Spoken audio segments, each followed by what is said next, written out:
My name is Dr. Ravindra Utgikar. I hold a doctorate in international marketing strategies. I have over 35 years of experience, having traveled over 40 countries across 5 continents, lived in the US, Middle East, and also in Far East, involved in the project as well as product businesses.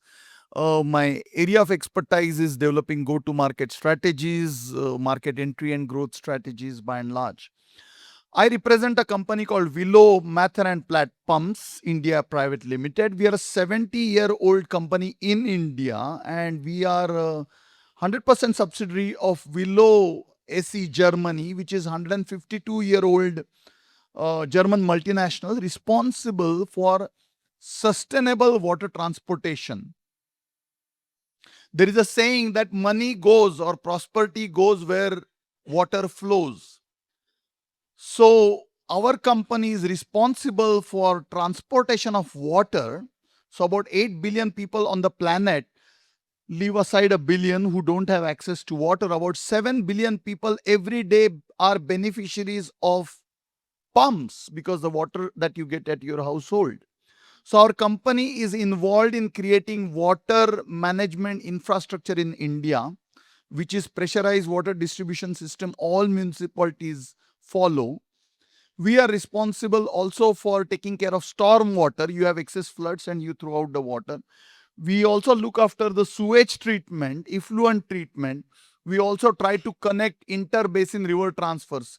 You already have seen that Nadi Jod Prakalpa, National River Joining Mission, where you have droughts in one place, excess monsoons in other place, and all the flood water goes to the sea.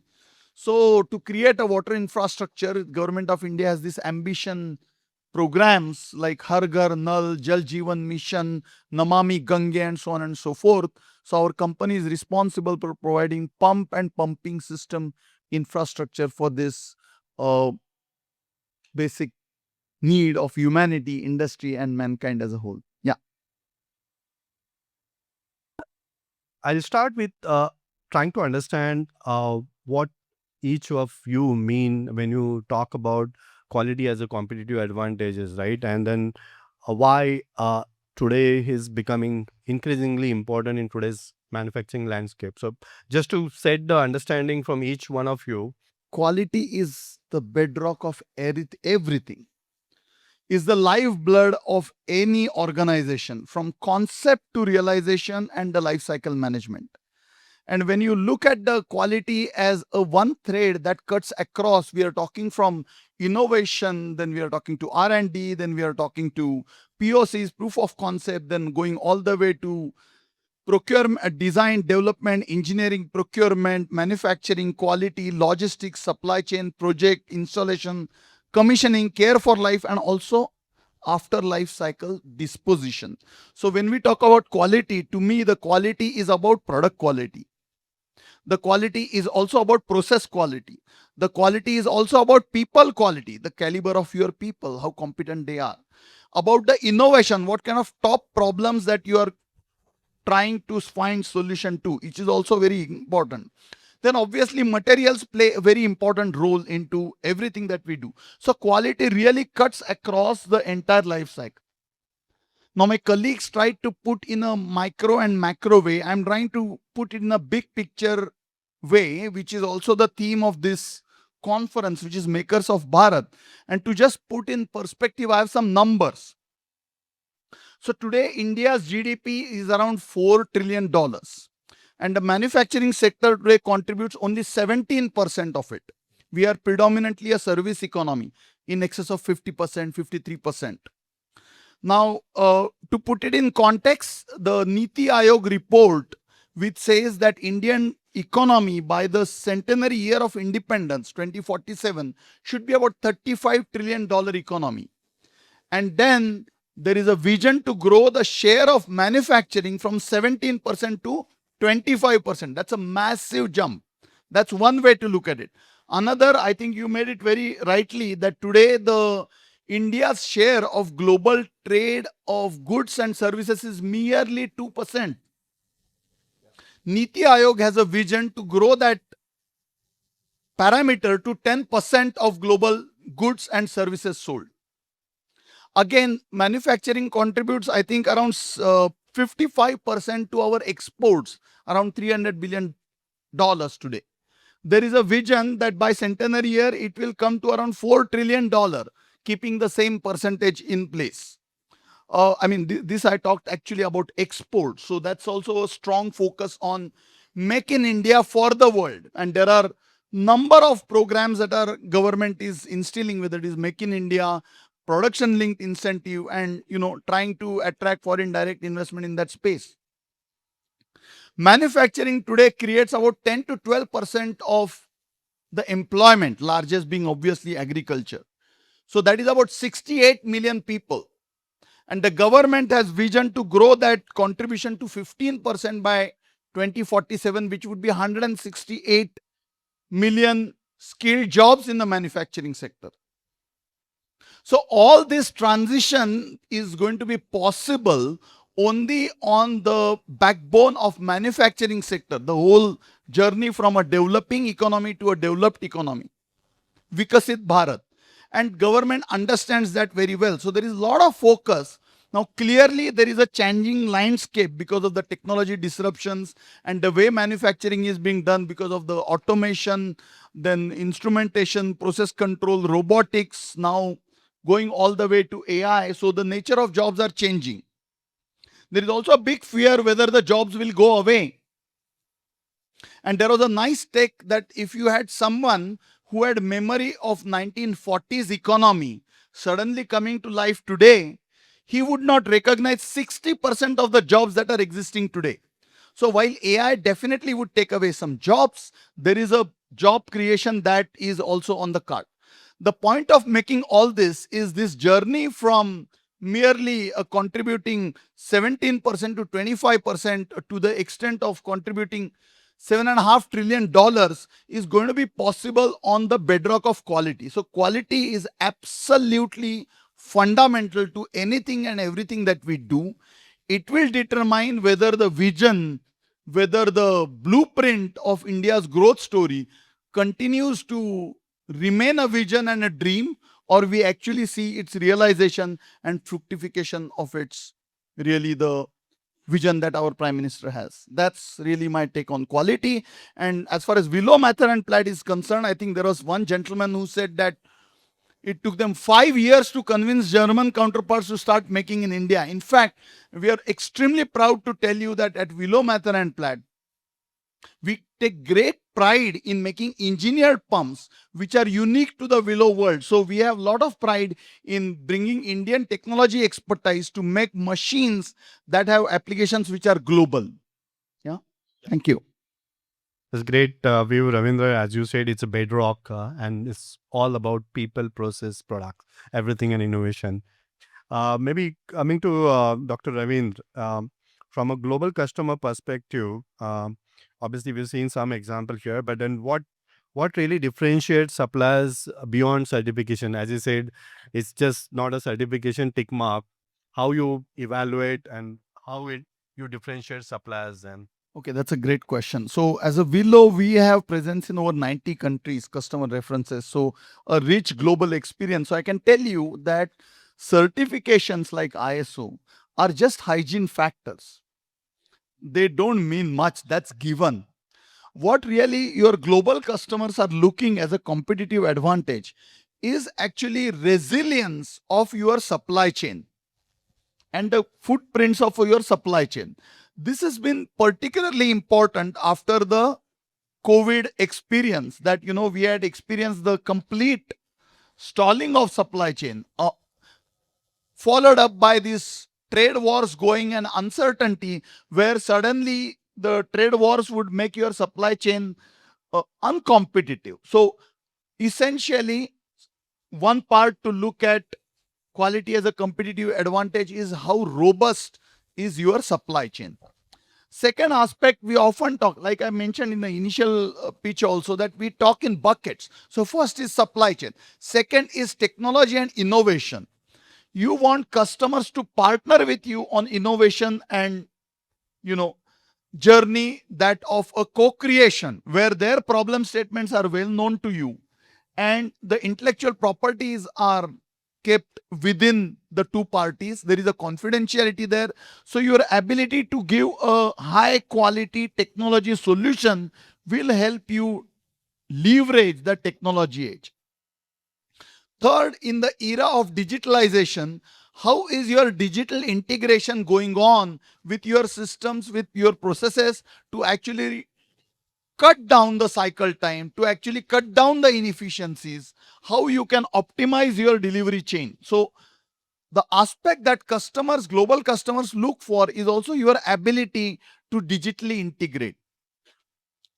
The competitive advantage India has, we often say, is a cultural and communication integration or interface with global customers. We are the largest English speaking, non native English country on the earth. And that's why customers find it easier to work with Indian companies. So, how effectively are you able to communicate with your customers, to understand their requirements and to deliver to those requirements? How culturally savvy you are in terms of bridging those intercultural gaps is one important aspect. In a world increasingly threatened by the evils of climate change and global warming, your ESG compliance, environmental social governance compliance, is turning out to be a big competitive edge. I mentioned some statistics. I can tell you that manufacturing sector today is responsible for 22% of the greenhouse gas emissions in India. It consumes 43% of the energy that is consumed in India. So how your company is able to manage the environmental compliances, how you have inclusive growth in terms of equal opportunity employers, last mile connectivity in terms of rural immersion in the mainstreaming of the economy, and obviously great governance. That's another aspect of this. Not to forget important aspect about financial stability and scalability. Your ability to pace up, ramp down as per customer demands is also something which customer look for. And that scale up, ramp up is not at the expense of quality. So we talked about supply chain, we talked about technology, we talked about ESG, we talked about cultural integration, we talked about your ability to scale up, down. See, these are the aspects which actually define whether your customers prefer you in a global competitive market or no. So when you think of quality, you can't think of quality in isolation, but you have to think of quality across the value chain, and how you can create value for your customers is an underlining message, which is why your customers will prefer you. Ravindra, so how are this customer expectation evolving then with respect to quality, traceability, sustainability, and the life cycle performance? I think you did mention about ESG, governance, sustainability. The customer expectation game is always a catch up game, okay? The underlining truth of customer expectations catch up game is you need to get under the skin of your customer, which means that you need to know his stated needs, his unstated needs, his needs of today, his needs of tomorrow. And then only you are going to be able to give him the solution that you want. So, more broad based answer is the customer expect moon, as the saying goes. But in reality, customers are also human beings. They also are appreciative of the challenges that we face. They are also mindful of uh, ongoing, let's say, dynamics in commodity pricing, stalled supply chains, exchange rate fluctuations, and so on and so forth. So, really, having good, great customer relationships is fundamental to knowing their exp- expectations, and then you can deliver or better expectations. That's the underlining statement. To go step by step, you got customer expect first time right, zero defect delivery.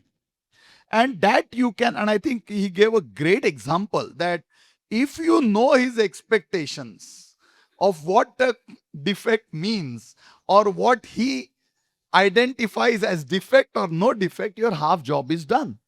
So therefore, zero defect first time right is super critical for achieving customer or exceeding customer expectation. Second thing I have observed that customers are under extreme pressure to achieve their ESG goals, whether it is carbon emission goals, energy goals, sustainability goals, water footprint reduction. We can go on and on. So they are also on a massive drive to greening their supply chain, which means your scope 3 emissions have to be also ensured that they are aligned with what customer expect.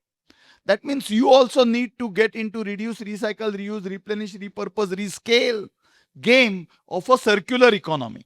So you have to be mindful what his ESG or sustainable goals are, and then actually come good on those goals. So that's the second aspect of the whole game. Second, we are all talking of life cycle management, basically take, make, use, and dispose. So the customer expectations are also getting towards end of the life cycle disposition. Solar panels, wind turbine blades, batteries. Today, end of the life cycle disposition is a big challenge to which the solutions are being found out. So, are you staying ahead in the game to help him achieve solution to that problem, which is tomorrow's problem, is also something which you factor in to make sure that you deliver or exceed customer expectations. Then obviously we are all buying from this Amazon and Flipkarts, where the traceability of our consignment is extremely important from the time, or and especially I'm coming from the project business, also in product business, but in project business, especially when the life cycles are long, how the project is progressing. If the customer is kept informed throughout the life cycle, and that way we ensure there is a surprise free delivery, or you are being proactive in communication to bring in much needed transparency and trust, I think you are delivering on the customer expectations and delivery. And last, obviously, contractual compliances, delivering on the promise, promising what you can deliver and delivering what you have promised, which is fundamental to actually winning customer confidence and actually delivering on their expectations. The underlining thread in all these buckets, whether it is transparency, traceability, whether it is life cycle management, circular economy, zero defect, documentation, all of these lies a implicit thread of quality, because we are saying that quality is not something which is a deliverable of the quality department that is identified, but quality is everybody's business. Just like we say safety is everybody's everyday business, quality has to be everybody's everyday business. And if we do that, delivering on customer expectation doesn't remain a dream. Great. I think, Ravindra, you covered very well. Namaste. My name is Tushar Lanjewar. I am from Alicon Castle Oil Limited, and my background is I am from research and development design. Our company is supplying castings to OEMs. So my question is about quality of life, the work-life balance. We are comparing China, and China is working 24/7. India is working 24/6. Europe is working 24/5. So the speed which China have, which is not a long term thing, it is short term. One day they will collapse. But do we have that time? Fundamentally, if your work is not part of your life, then something terribly wrong. My learning after 36 years of experience is work and life have to be aligned, which means you do what you enjoy doing. Now, I understand that in real life there are challenges, there are compulsions, there are, but no divine interventions is going to help you solve that problem. So, first point to your question is, if your work is not a subset of your life, then something fundamentally wrong. We need to introspect and see what we can do. Second, I would never be judgmental in saying something is not sustainable. I mean, You said China, it will collapse and that's not permanent. We don't know. But counting in merely number of hours is probably a little bit myopic. Okay, I think the whole discussion was about quality. So I think the whole um, aspect of your question, whether how do we find and or catch up or move ahead of the competition, it's something we will have to do whatever we are doing to the best of our abilities. We have to just some of the things that got discussed here, make a mind shift change, that whatever I do best or nothing but the best. I think there is I would have, if in the interest of time I may not have luxury of explaining this anecdote, but there is a book called Why Not the Best by Jimmy Carter. So, Jimmy Carter, I will spend 2 minutes on it. Jimmy Carter was young naval officer who was being interviewed by Admiral Rickover, who is known as the father of nuclear submarine. So he powered nuclear submarine engines. And he says when he was interviewed, the toughest question he was ever asked to was, "Did you give your best?" And that question, he says, haunted me. He went on to become US president. And when he said yes and no, and then the next question came is, why not? So if we can keep these two questions in mind, is this the best I can do, or did I give my best? If I did not give my best, why not? I think we'll have a lot of answers to the questions that you posed. Little bit philosophical, but I think profound.